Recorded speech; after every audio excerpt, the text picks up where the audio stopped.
తెల్లవారే వెలుగు రేఖలా పచ్చ పచ్చ పచ్చి మట్టి బొమ్మలా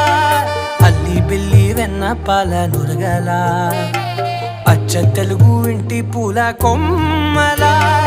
దేవదేవుడే పంపగా ఇలా దేవతే మా ఇంట అడుగే పెట్టెనంట బ్రహ్మ కళ్ళలో కాంతులే మా అమ్మలా మా కోసం మళ్ళీ లాలి పాడేనంట.